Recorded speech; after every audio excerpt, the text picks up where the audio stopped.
Halo anak-anak, ketemu lagi dengan Pak Faiz di pelajaran IPA kelas 7. Jadi semoga kalian tidak bosan ya melihat Pak Faiz ada di YouTube.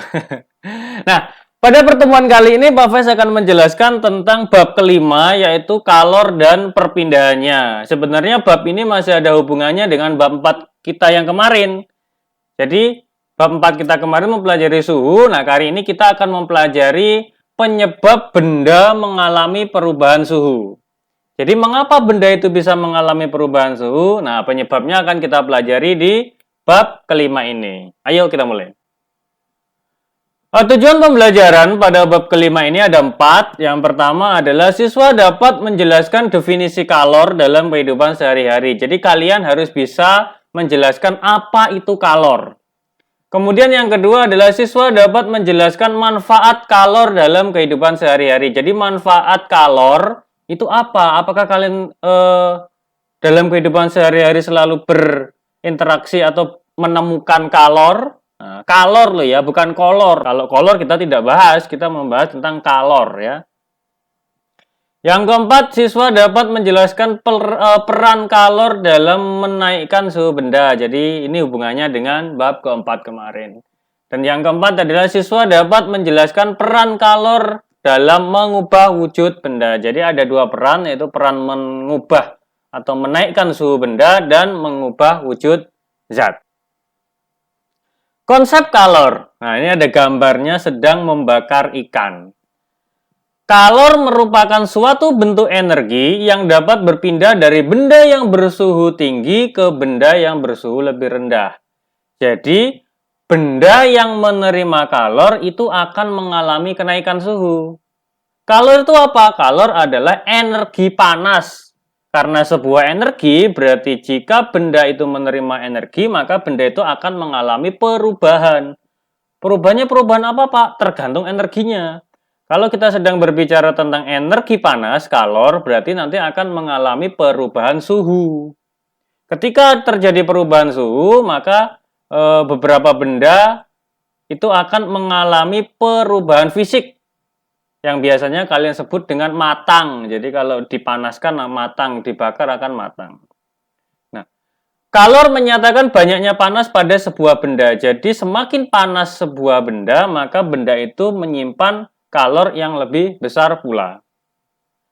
Kalor dapat diukur dengan sebuah alat yang disebut kalorimeter. Jadi kalau kalian bisa di sekolah terutama, maka kita akan praktek tentang kalorimeter. Tapi karena kita tidak bisa di sekolah, karena kita masih pandemi, ya kita hanya mempelajari teorinya saja.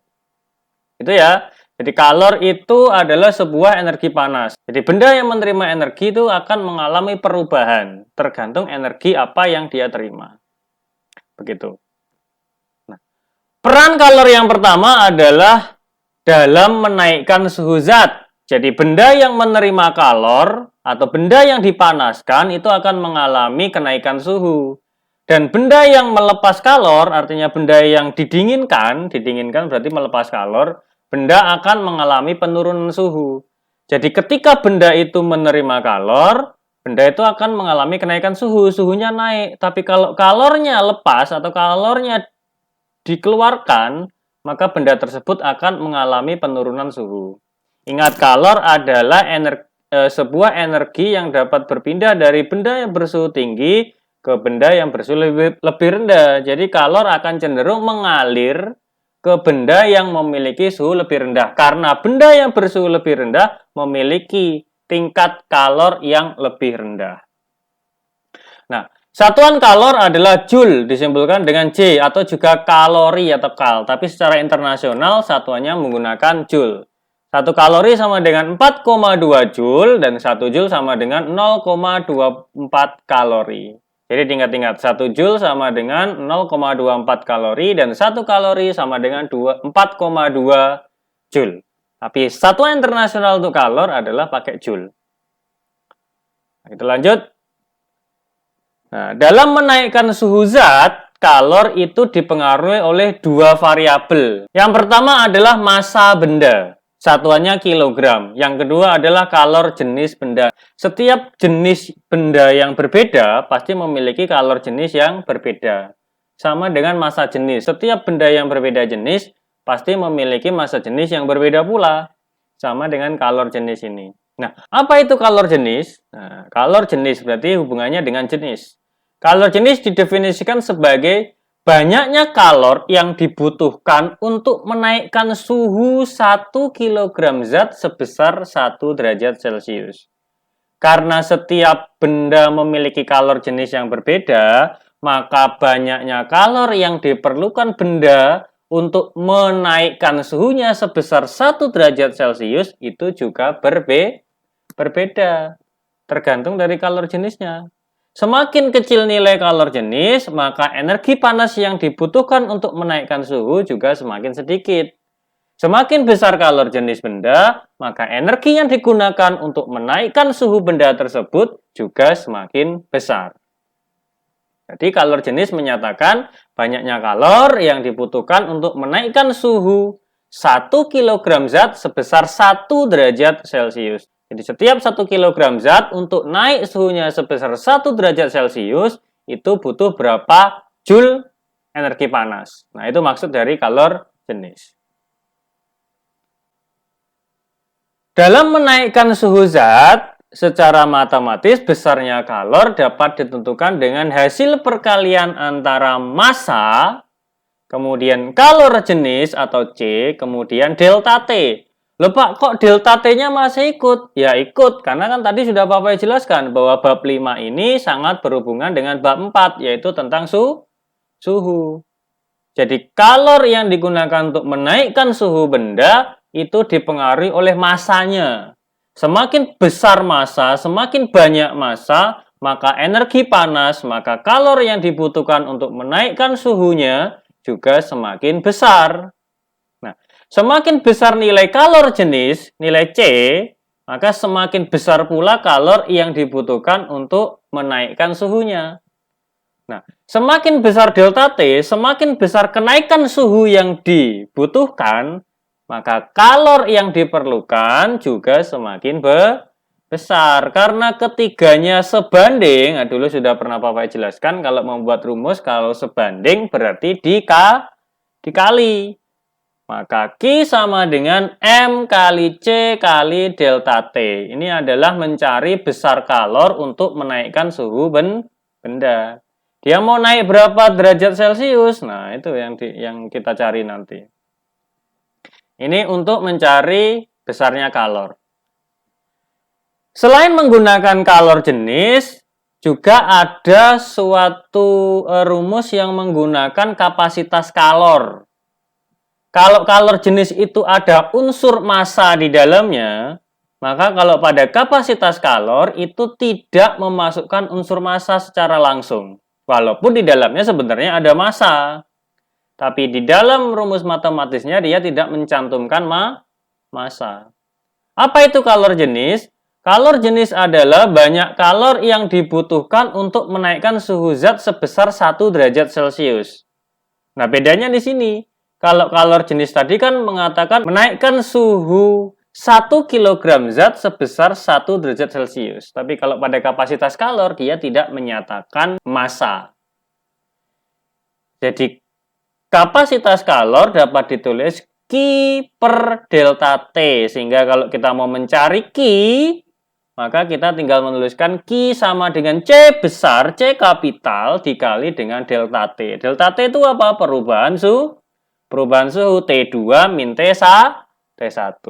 Ini untuk kapasitas kalor. Selain berperan dalam menaikkan suhu zat, kalor juga dapat berperan dalam mengubah wujud zat.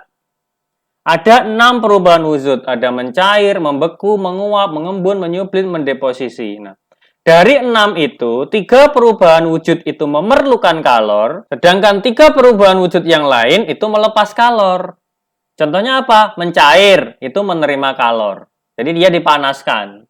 Membeku, itu melepas kalor. Jadi kalau mau membekukan benda, ya didinginkan. Jadi kalau didinginkan, itu melepas kalor. Kalau dipanaskan, menerima kalor. Menguap, itu menerima kalor. Mengembun itu melepas kalor. Jadi kalau mengembun terjadi pada pagi hari karena pagi hari masih dingin. Tidak sore hari, karena sore hari sudah panas, karena bumi sudah menyerap energi matahari lebih banyak. Sehingga embun itu adanya di pagi hari, atau ketika cuaca dingin sekali. Menyublim itu menerima kalor. Mendeposisi kebalikannya dari menyublim berarti juga melepas kalor. Jadi ada 3 yang menerima kalor dan 3 perubahan wujud yang lain melepas kalor. Nah, dalam proses perubahan wujud benda akan dibahas 2 jenis perubahan wujud. Yang pertama adalah proses pencairan atau mencair. Karena pada saat perubahan wujud itu tidak terjadi perubahan suhu. Sama ketika terjadi perubahan suhu, maka tidak terjadi perubahan wujud. Jadi kalor yang bekerjanya tidak boleh bareng. Kalor yang bekerja tidak boleh melakukan 2 hal sekaligus. Dia harus bergantian. Kalau sudah mengubah wujud, tidak boleh menaikkan suhu. Kalau sudah menaikkan suhu, jangan mengubah wujud. Jadi ketika terjadi proses pencairan tidak ada perubahan suhu. Sehingga di dalam rumusnya itu tidak ada delta T. Karena tidak ada perubahan suhu. Nah, pada proses pencairan, besar kalor yang diperlukan itu dipengaruhi oleh massa. Jadi massa tetap ikut. Yang kedua adalah kalor lebur. L besar. Apa itu kalor lebur? Nah, kalau nggak ada kenaikan suhu loh ya, berarti suhu tidak dibahas dalam kalor lebur. Kalor lebur adalah banyaknya kalor yang dibutuhkan untuk mengubah wujud 1 kg zat padat menjadi zat cair. Jadi di situ tidak ada perubahan suhu. Di situ tidak ada kata suhu karena ketika terjadi perubahan wujud itu tidak terjadi perubahan suhu. Sehingga besar kalor secara matematis dapat dicari dengan Q sama dengan M kali L, massa kali kalor lebur. Di dalam satuan kalor lebur pun tidak akan ada satuan suhu seperti ini. Karena memang ketika proses peleburan tidak terjadi proses perubahan suhu. Beda dengan ketika terjadi proses perubahan suhu. Pasti di kalor jenisnya itu satuannya ada derajat Celcius. Karena mengubah suhu. Nah, yang kedua yang akan kita bahas adalah proses perubahan wujud yaitu menguap. Nah, menguap juga memerlukan kalor sama halnya ketika mencair. Jadi menguap juga memerlukan kalor. Pada proses penguapan, kalor dipengaruhi oleh massa. Jadi massa itu tetap ikut. Yang kedua adalah kalor uap. U simbolnya. Kalau kalor lebur kan L, kalau kalor uap itu U. Apa itu kalor uap? Nah, ketika terjadi proses penguapan juga tidak terjadi proses perubahan suhu. Ingat-ingat, kalau sudah mengubah wujud, jangan mengubah suhu. Kalau sudah menaikkan suhu atau mengubah suhu, jangan mengubah wujud. Jadi di dalam kalor uap itu tidak mencantumkan suhu karena tidak terjadi perubahan suhu. Kalor uap didefinisikan sebagai banyaknya kalor yang dibutuhkan untuk mengubah 1 kg zat cair menjadi zat gas. Karena penguapan adalah proses perubahan wujud dari cair ke gas. Sehingga secara matematis besarnya kalor Q dapat diperoleh dari hasil kali antara massa dan kalor uap. Jadi kalau pada proses pencairan itu massa kali kalor lebur, M kali L. Kalau pada proses penguapan itu massa kali kalor uap atau M kali U. Nah, itu untuk 2 proses perubahan wujud akibat menerima kalor. Nah, coba perhatikan grafik ini. Ini gabungan dari proses menaikkan suhu dan proses mengubah wujud. Ini adalah grafik dari sebuah es yang bersuhu negatif 2 derajat Celcius. Jadi air itu kalau suhunya di bawah 0 itu beku ya, jadi bentuknya es. Tapi kalau di atas 100 derajat Celcius itu bentuknya gas atau uap air. Karena pada 0 derajat dan 100 derajat Celcius adalah titik perubahan wujud pada air. Nah, es yang bersuhu negatif 2 derajat Celcius jika dipanaskan, maka dia akan mengalami kenaikan suhu. Jadi lihat grafik dari titik A ke titik B, ini naik. Jadi negatif 2 itu es, sampai pada B, 0 itu masih es. Jadi dia digunakan untuk menaikkan suhu. Jadi kalor yang diserap oleh es digunakan untuk menaikkan suhu dari negatif 2 ke 0. Kenapa ke 0, Pak? Kok nggak langsung ke 100? Karena pada titik 0 itu dia harus berganti proses. Kenapa begitu? Karena titik 0 adalah titik perubahan wujud pada air atau es. Sehingga Q dari A ke B itu dapat dicari dengan persamaan kenaikan suhu. M, C, delta T, AB. M-nya adalah massa dari air, massa tidak akan berubah walaupun dia beku ataupun gas. Kemudian C-nya pakai kalor jenis es karena dia masih berwujud es, berwujud padat. Delta TAB-nya adalah TB, T pada titik B, suhu pada titik B dikurangi dengan suhu pada titik A. Jadi TB min TA. Nah, sekarang sudah sampai B. Sudah dinaikkan suhu pada sampai B. Masih dipanaskan lagi. Apa yang dilakukan? Karena pada suhu 0 derajat adalah titik perubahan wujud. Karena dari padat ke cair berarti mencair, maka pada B ke C itu tidak terjadi proses kenaikan suhu. Tapi kalor yang diserap itu digunakan untuk mengubah wujud dari padat dari es menjadi cair. Sehingga grafiknya ini datar. Nah, grafiknya datar, tidak naik, tidak menanjak karena tidak ada perubahan suhu. Sehingga QBC dari B ke C dapat diperoleh dari hasil kali antara M dikali L. Kenapa tidak ada delta T, Pak? Karena di situ prosesnya mengubah wujud. Jadi kalau prosesnya mengubah wujud, tidak ada delta T. Dari B ke C, B masih padat, di C sudah cair. Karena dia sudah melalui proses pencairan. Dipanaskan lagi, dipanaskan terus. Maka kalor itu akan digunakan untuk menaikkan suhu. Menaikkan suhu air dari 0 derajat Celcius menuju 100 derajat Celcius. Jadi kalau dia dipanaskan terus, dia akan menuju 100 derajat Celcius. Pada proses C ke D, karena di situ tidak ada titik perubahan wujud, maka kalor yang diterima digunakan untuk menaikkan suhu.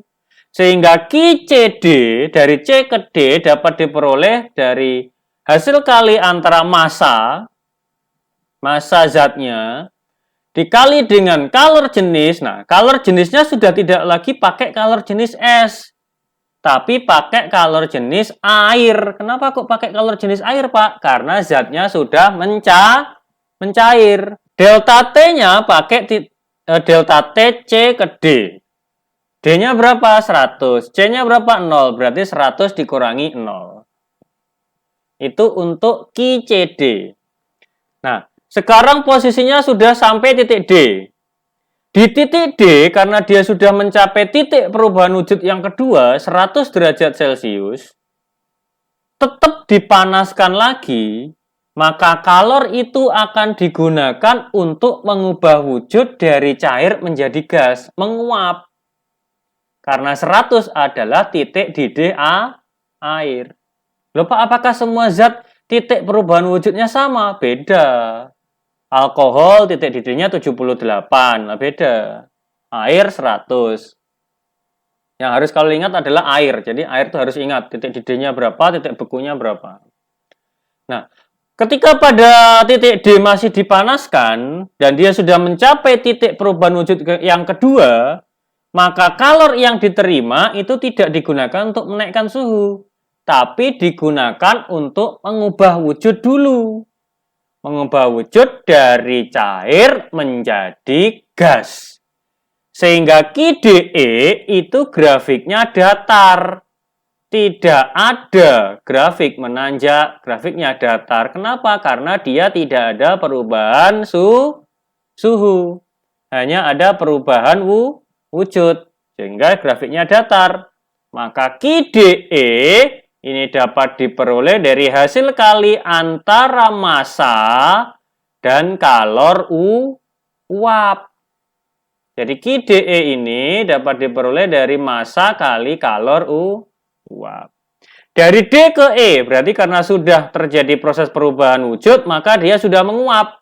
Di E tidak lagi berwujud cair, tapi berwujud gas. Sudah menjadi gas, uap air, tapi masih dipanaskan. Maka digunakan untuk apa kalornya? Karena sudah menjadi gas masih dipanaskan, kalor itu digunakan untuk menaikkan suhu gas. Misalkan dipanaskan sampai 120 derajat Celcius. Berarti QEF itu adalah proses menaikkan suhu. Maka M dapat diperoleh dari M kali C. C-nya bukan lagi C-nya air, bukan lagi kalor jenisnya air, tapi berubah menjadi kalor jenisnya uap air. Kalor jenisnya gas. Delta T-nya pakai delta TEF.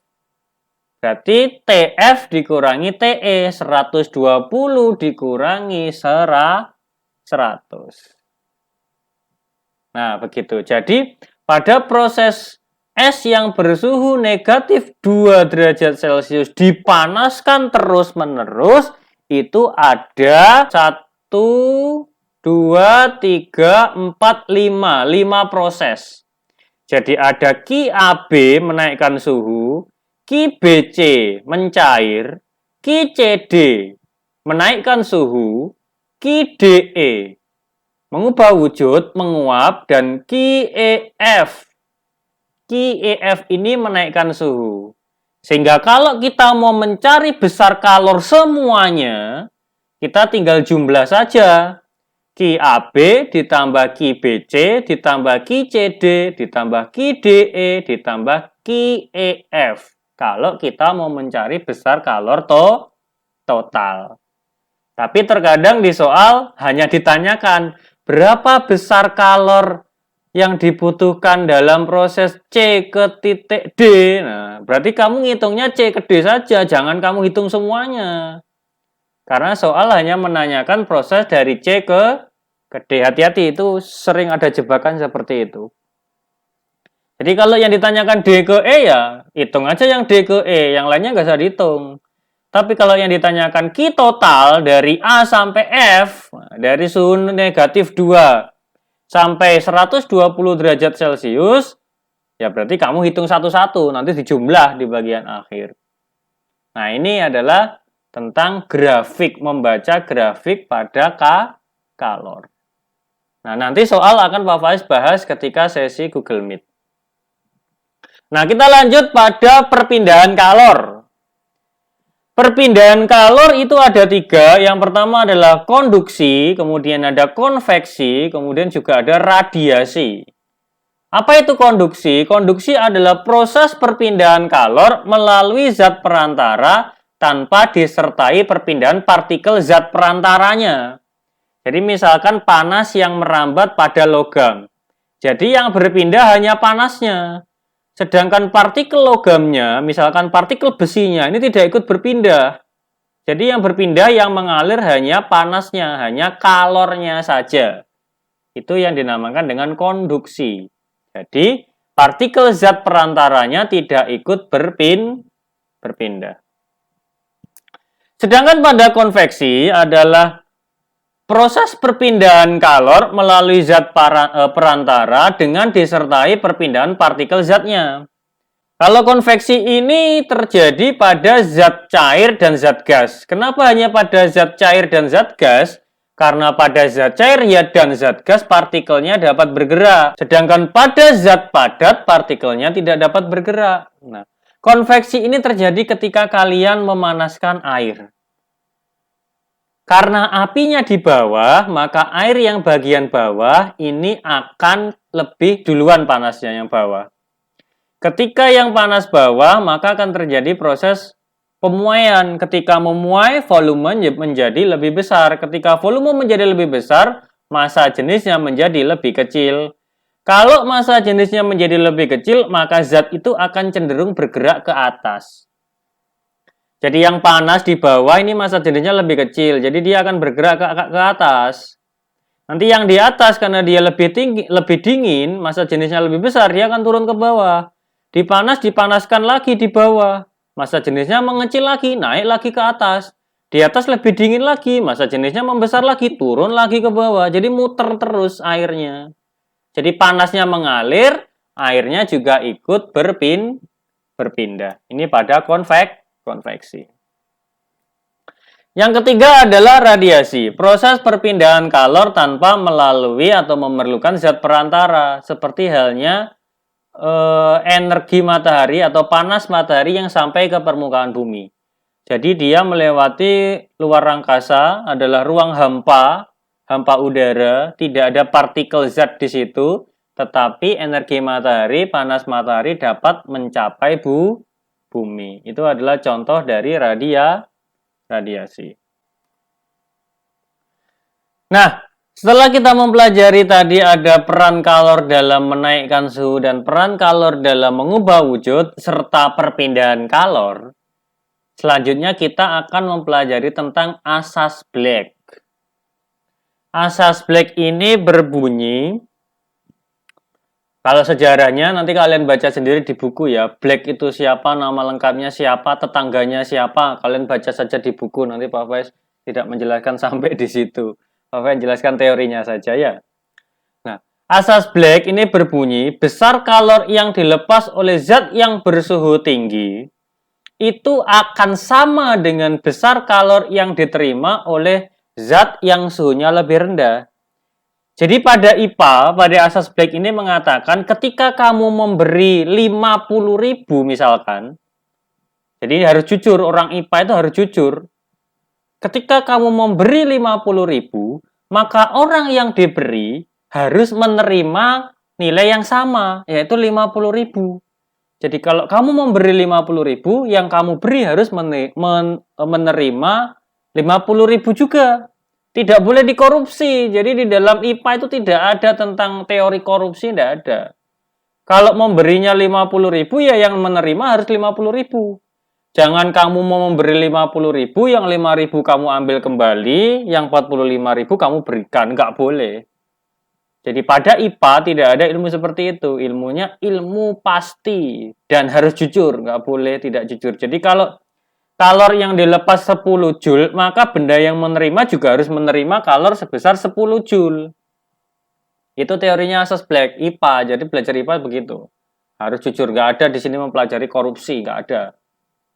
Ya, nggak boleh korupsi. IPA harus jujur. Berapa yang kamu berikan, maka yang menerima harus sama dengan berapa yang kamu berikan. Kalimat ini dapat disederhanakan bahwa kalor yang dilepas itu sama dengan besar kalor yang diterima. Jadi benda yang suhunya tinggi itu akan melepas kalor, sedangkan benda yang bersuhu lebih rendah itu akan menerima kalor. Contohnya bagaimana Pak? Air panas dicampur dengan air dingin. Ketika air panas dicampur dengan air dingin, maka air panas akan melepas kalor, sedangkan air dingin akan menerima kalor. Nah, besar kalor yang dilepas oleh air panas itu harus sama dengan besar kalor yang diterima oleh air dingin. Sehingga karena air panas melepas kalor, maka air panas suhunya akan ikut turun. Dan air dingin yang menerima kalor suhunya akan naik. Sehingga nanti air panas dan air dingin akan ketemu pada titik atau suhu di mana keduanya sama atau suhu setimbang. Jadi yang suhunya tinggi akan turun, yang suhunya rendah akan naik sampai dia pada suhu setimbang. Suhu setimbang adalah suhu di mana tidak ada lagi zat yang melepas kalor dan tidak ada lagi zat yang menerima kalor. Jadi secara matematis dapat dituliskan bahwa Q lepas sama dengan Q terima. Kalau dua-duanya mengalami perubahan suhu, maka M kali C kali delta T sama dengan M kali C kali delta T. Untuk yang sebelah kanan, nah sebelah kanan ini berarti ini sebelah kirimu. Untuk yang sebelah kiri, berarti ini miliknya benda yang melepas kalor, miliknya benda yang bersuhu tinggi. Sedangkan yang sebelah kanan ini berarti milik dari benda yang bersuhu lebih rendah. Sehingga ini adalah massa dari benda bersuhu tinggi dikali dengan kalor jenis dari benda yang bersuhu tinggi. Delta T-nya berarti suhu dari benda yang bersuhu lebih tinggi dikurangi dengan suhu campuran. Suhu setimbang. Suhu di mana tidak ada lagi aliran kalor. Sama dengan massa dari benda yang bersuhu lebih rendah dikali dengan kalor jenis benda yang bersuhu lebih rendah dalam kurung delta T-nya berarti T campuran T setimbang dikurangi dengan T rendah. Jadi urut. T tinggi, T campuran di tengah, T rendah di bawah. Jadi T tinggi dikurangi T campuran. T campuran dikurangi T rendah. Begitu. Jadi delta T-nya untuk yang tinggi, untuk benda yang melepas kalor, berarti suhu benda dikurangi suhu campuran. Tapi untuk benda yang menerima kalor, berarti suhu campuran dikurangi dengan suhu benda yang menerima kalor. Nah, untuk contoh soalnya, nanti akan Pak Faiz jelaskan di pertemuan pada Google Meet. Nah, sampai di sini teori tentang kalor serta asas Black yang kita pelajari. Semoga ini bermanfaat dan semoga paham meskipun hanya sedikit. Nanti bisa kalian tanyakan ketika sesi Google Meet. Terima kasih telah menyaksikan video pembelajaran IPA kelas 7 bab kelima. Semoga selalu sehat, semoga selalu bahagia. Demikian dari Pak Faiz, sampai jumpa.